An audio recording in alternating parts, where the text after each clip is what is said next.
Olá, seja bem-vindo ao canal Conexão Bíblica LF. Aqui é o professor Luciano Ferrari e hoje nós damos início a um dos estudos mais impactantes e necessário de todo o Antigo Testamento. Depois de estudarmos a conquista e a fidelidade no livro de Josué, nós entramos agora no dramático livro de Juízes. Nessa primeira aula da nossa nova série, nós vamos analisar os capítulos 1 a 5. Nós vamos entender o contexto histórico, a autoria e a data do livro, além de estudar o famoso ciclo de Juízes, aquele padrão trágico de pecado, opressão, clamor e libertação. Você vai acompanhar os relatos de como a desobediência parcial gerou crises profundas e como Deus usou líderes improváveis como Otiniel, o audacioso, Eude, o corajoso, Sangar e a incrível parceria entre a profetisa Débora, Baraque e Jael para libertar Israel. Prepare seu caderno, deixe seu like para apoiar o canal, se inscreva se ainda não for inscrito e vamos juntos para os slides? E hoje, com a nossa aula 20 do nosso curso de Bibliologia, vamos iniciar o livro de Juízes. Que data da composição dele? Provavelmente escrita no início da monarquia, século aí 11 a.C., entre o reinado de Saul e os primeiros anos de Davi. Então, ele foi provavelmente escrito nesse período. O nome do livro no hebraico é Shoftim, que significa juiz ou libertadores, governadores. Não eram juízes de tribunais como conhecemos hoje. Era diferente. Mas líderes carismáticos e militares levantados por Deus em tempos de crise. Então, quando o povo de Israel ele entrava numa crise, começavam a pecar, começavam a se afastar de Deus, eles caíam ali, Deus permitia que eles fossem dominados e eles clamavam, então Deus levantava ali um juiz para os libertar ali e realmente fazer com que o povo volte para Deus. Autoria. A tradição judaica, o Talmud, atribui a autoria ao profeta Samuel. O texto em si é anônimo, mas foi escrito por alguém com perspectiva profética e alinhado com a teologia de Deuteronômio. Então, provavelmente se dá a autoria ao profeta Samuel. Período histórico coberto. Abrange cerca de 300 a 350 anos da história de Israel. Então, é um livro histórico, Desde a morte de Josué, 1380 a.C., até o surgimento de Samuel e a transição para o reinado, mais ou menos 1050 a.C. O capítulo 1. A conquista incompleta. As sementes do fracasso. A iniciativa de Judá e Simeão. Verso do 1 ao 20. Após a morte de Josué, Israel consulta o Senhor sobre quem deveria subir primeiro contra os cananeus. A tribo de Judá é escolhida, alista Simeão e obtém vitória importante, inclusive a tomada de Jerusalém, parte sul, e Hebron, onde Caleb expulsa os três príncipes dos anaquins. Então eles têm uma vitória ali. A lista da desobediência, verso 21 ao 36.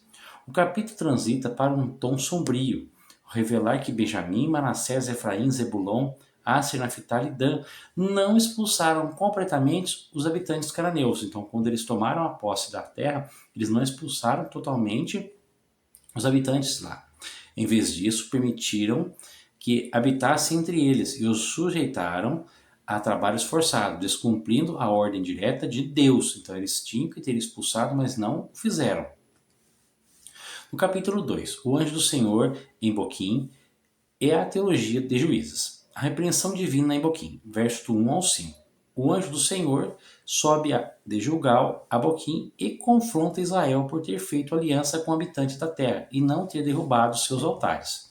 Deus declara que não expulsaria mais aquele povo, que se tornariam laços e espinhos para Israel. O povo chora amargamente e oferece sacrifícios. Então, olha, Deus o repreende a eles por eles terem ali não expulsado o povo, não ter realmente acabado com toda aquela idolatria que eles faziam. E Deus promete que não vai expulsar mais esse povo. E, pelo contrário, eles vão se tornar-se uns laços, vão tornar laços e espinhos para o povo de Israel. O surgimento da nova geração e um ciclo teológico, versos 6 ao 23. Registra-se a morte de Josué, com 110 anos. Surge uma nova geração, olha que interessante, que não conhecia o Senhor, nem as obras que ele fizera por Israel. Então, os pais não passaram isso para os seus filhos. O texto estabelece o mecanismo do livro, pecar, o mecanismo do livro, que é, qual que era o mecanismo do livro de Juízes? Pecado, servir a Baal e Astarote, a ira e a opressão inimiga, o povo vem e clama no sofrimento, levanta um juiz pela graça, relapso após a morte do juiz, e volta tudo depois após a morte do juiz. Então era assim, o povo pecava, a ira de Deus e a opressão do inimigo vinha sobre Israel. Eles clamavam, Deus levantava um juiz e voltava novamente após a morte do juiz. Então ficou-se assim, um ciclo da qual a nova geração não conhecia a Deus. Capítulo 3. Os principais libertadores. Otiniel, Eude e Sangar. O texto das nações deixadas, verso 1 ao 6. As nações pagãs permanecem na terra para testar a fidelidade de Israel e ensinar a arte de guerra às novas gerações. Então, ali, quando eles tomam posse das terras, eles permitem que algumas nações pagãs permaneçam naquela terra. Otiniel, o juiz modelo. Versos 7 a 11. Israel peca e serve, acusa Rissataim, rei da Mesopotâmia, por 8 anos. Então, Israel vem a pecar, isso tudo porque eles não conheceram, veio a nova geração que não conheceu a Deus e as suas obras. Eles pecam e acabam servindo a um Deus, o rei da Mesopotâmia, por 8 anos. Ao clamar a Deus, Deus levanta Otiniel, sobrinho de Caleb.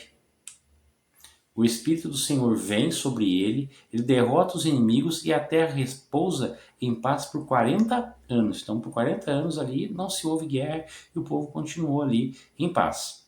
Tá? Eude e a derrota do rei Eglon. Sob a opressão de Eglon, rei dos Moabitas, 18 anos, Deus levanta Eude, um homem canhoto da tribo de Benjamim. Então, novamente, o povo se desvia após a morte do primeiro juiz. Aí, o povo se desvia, Deus levanta Eude,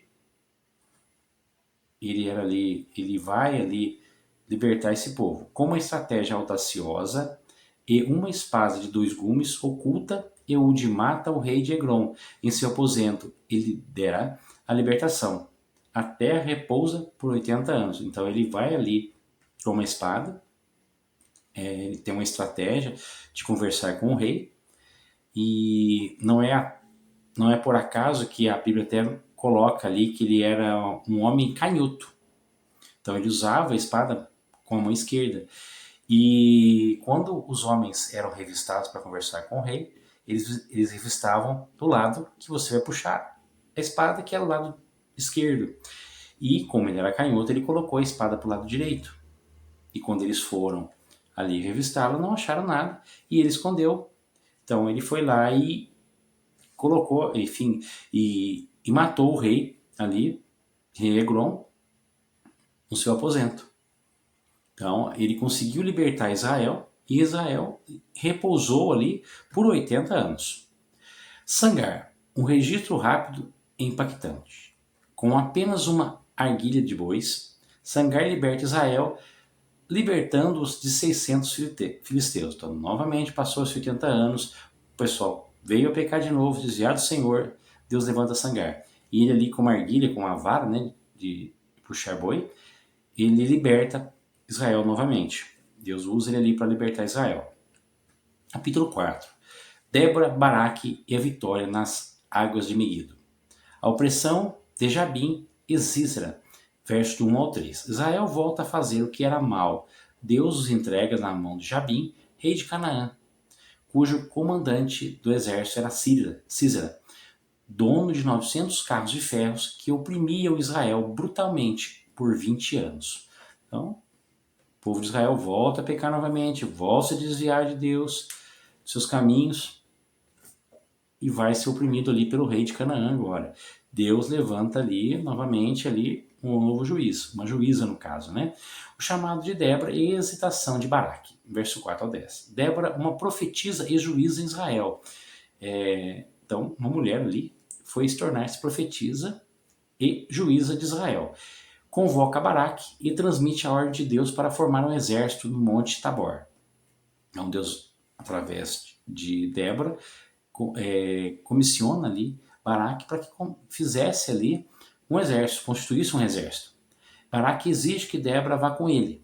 Débora aceita, mas profetiza que a honra da vitória sobre Císera não seria dele, mas de uma mulher.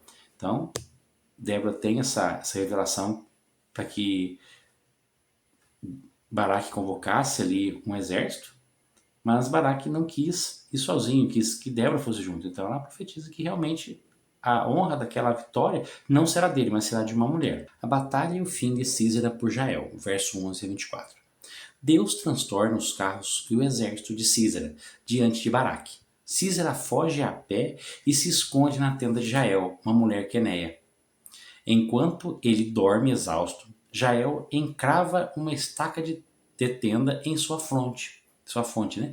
Cumprindo a profecia de Débora. Então, quem realmente deu cabo da vida de Císera, matou, né?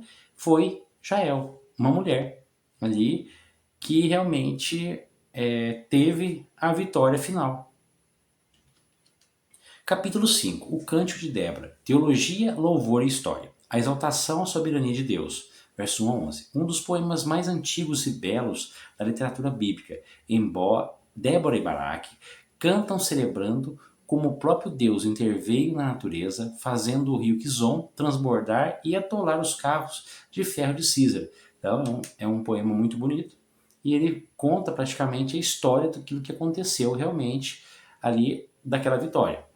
Elogios e repreensões às tribos. O cântico elogia as tribos que se dispuseram a lutar, como Efraim, Benjamim, Zebulon e Naftali, e ao mesmo tempo censura severamente as tribos que foram omissas e ficaram entre os rebanhos, como Rubem, Gad, né, e Dan.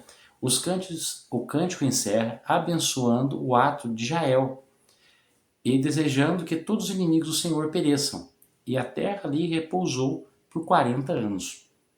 Então, esse é o cântico de Débora. Resumo prático e teológico. Juízes 1 ao 3. A raiz do fracasso. Juízes 1. A obediência parcial é desobediência. Então, não tem como você obedecer em partes. Ou você obedece ou não. Se você não obedece, é desobediência. Então, tem obediência em partes.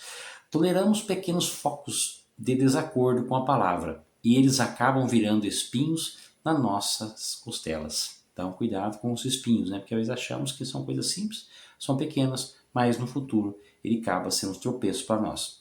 O perigo do apagão geracional, verso Juízes 2. Uma geração que não experimenta o Senhor e não conhece a sua palavra cai facilmente no sincretismo e na apostasia. Então, um apagão geracional é os pais não passarem, né? Os pais não ali contarem o que realmente eles viveram. Eles não contavam quem era Deus, quem foi Deus na vida de Israel. A resposta ao clamor, Juízes 3. Por mais funda que seja a queda espiritual, a graça de Deus responde ao arrependimento sincero, levantando libertadores onde não há esperança. Então, Deus é um Deus de libertação, Deus que liberta, né? E ele responde ali ao povo de Israel quando eles se arrependem sinceramente, levantando ali um libertador, um juiz. Juízes 4 e 5. Deus usa quem se dispõe, Juízes 4. Diante da omissão ou hesitação masculina, Deus levanta a liderança de Débora e a coragem de Jael para cumprir o seu propósito. Então não vemos ali nesse período um homem sendo levantado como juiz, mas sim uma mulher levantada como profetisa e como juíza em Israel. Então, como a omissão e hesitação masculina, Deus levanta uma mulher chamada Débora. E, ao mesmo tempo, também levanta uma mulher para realmente cumprir ali a vitória, para realmente fechar aquela vitória de Israel, querendo que Jael consegue matar Císera, o comandante do exército. Guerra espiritual e providência, Juízes 5. A vitória no rio Quizon mostra que o Senhor controla a história e a natureza em favor do seu povo. Então, o povo foi lutar ali com o exército de Císera e houve ali a inundação do rio, né? O rio encheu-se inundou e acabou com que encravando, né, atolando ali os carros de ferros, né, do exército de Císara. A cobrança da omissão. Juízes 5. O cântico de Débora elogia quem foi à luta, mas adverte gravemente as tribos que omitiram no momento da crise. Então vemos ali algumas tribos que não foram lutar, ficaram ali esperando. Mas ele realmente elogia as que foram e adverte as que não foram. E assim nós encerramos o primeiro bloco do livro de Juízes, do capítulo 1 a 5. Que lição solene nós aprendemos hoje? O livro nos alerta sobre o risco de surgir uma geração que não conhece ao Senhor e nos mostra que a omissão no reino de Deus cobra um preço alto. Mas acima de tudo, vemos a graça inabalável de Deus, que ouve o clamor do seu povo mesmo no momento mais escuro. Na próxima aula de Bibliologia, continuaremos avançando pelo livro de Juízes, analisando a história de Gideão, a crise de liderança com Abimeleque e o controverso voto de Jefté, capítulo 6 a 12. Agora, me diga nos comentários qual dessas histórias de libertação do capítulo 1 a 5 mais chamou sua atenção. A liderança de Débora, a estratégia de Eude ou o alerta sobre a obediência parcial? Se esse estudo em formato de slide ajudou você a compreender a transição de Josué para Juízes, clique no botão gostei e compartilhe essa aula com seu grupo de estudo bíblico. Um grande abraço, fique com Deus e até o próximo vídeo.